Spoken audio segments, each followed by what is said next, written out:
Okay, so here we have Charlie. Charlie was one of my favorite designs in the series, period. They did a really good job adding some style, some flair to the character. I thought he was really cool that he was a character that the first time he was mentioned, he was already dead. And then they brought him back to life in the series. I always wanted them to give him a shirt, but he's an awesome design. Here's my version. Charlie also was enlisted by Interpol, and him and Guile are partners in this. And as you see, I gave him some gear. I made his clothes a little bit more modern, but I kept the details, even the pose I just took from the original drawing, so that people automatically knew, like, this is the same Charlie Nash. The idea was that, he would die on a mission with Guile, so it would force him to go further, and that's where the tournament aspect would come in my story. But I always liked his design. It's very clean, just like most of the other ones. And I like how he's a good contrast to Guile. He taught him, but he's flashier, whereas Guile is more practical and he's less wasteful with his motions. Both characters have pretty, unique details. I mean, I would do something different as far as design goes. With instead of making him another blonde, I would give him darker hair because typically you don't see that many real blonde guys walking around. I mean, maybe if you live in California, but that's just not the U.S. in general. I figured I gave him a gun because he's Interpol, and they all have guns because they're Interpol. But I watched a lot of Hong Kong films as a kid. Hong Kong action films. They always had cops and stuff running around with guns, but they fought first and then pulled out their gun later. I figured him and Guile would be those kinds of characters, just like Lei Wulong in Tekken, or who else? Bruce was kind of like that, but they never gave him the gun until one of the costumes you can make in Tekken 6. But yeah, I mean, just because they have it doesn't mean they have to rely on it solely. Another thing I always thought that needed to come across with these characters is something that all the horrible live action movies of Street Fighter have managed to do. Interpol and the United States military and the various militaries of the world would be dealing with shadow law before some guy in a karate uniform. I mean, they would probably have to come across him in the fray, but he shouldn't have been the focus, and then these guys are secondary. That's what I wanted to focus on.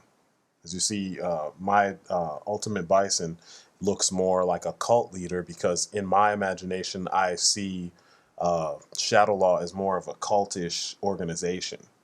And since he wants formidable fighters so he can inhabit their bodies, I mean, that's kind of cultish and kind of weird.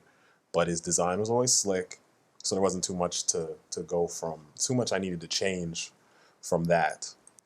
So overall, I guess my biggest issue with the series is that story-wise, it's as if nobody gave a shit. And I know, in the beginning, the story probably wasn't the focus. And I know a lot of you don't play games for the story. But, whenever you see reviews about a game, fighting game, whatever, someone always mentions story. And every time a fighting game is reviewed, they always go, fighting games aren't usually heavy on story. So if they're not really heavy on story, it doesn't mean that someone shouldn't come along and try to give us a quality story. Street Fighter 3 was the example of the series actually trying to evolve. And this is an issue that I have and I see with most franchises as far as games and stuff go.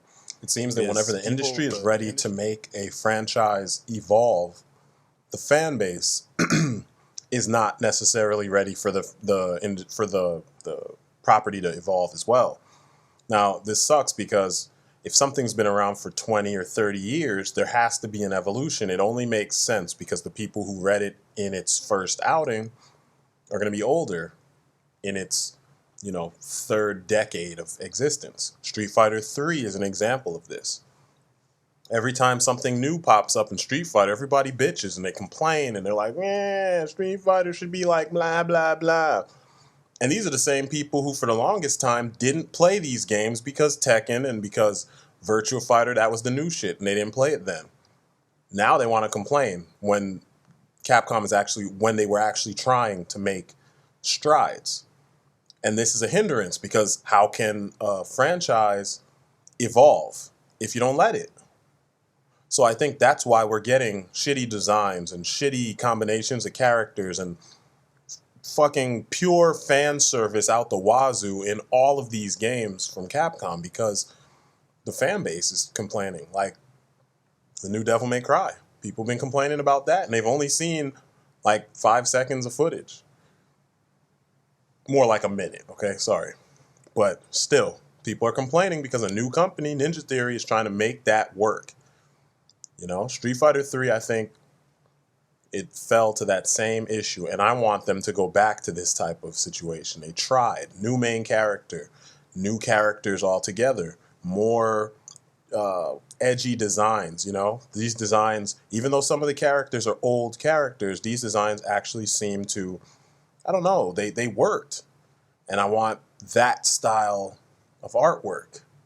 You know, get someone, there's a dude on DeviantArt named Kandoken. Get that dude to do the design work for a Street Fighter game, because he kicks the hell out of a lot of these artists. He's like a mini Kinu Nishimura altogether.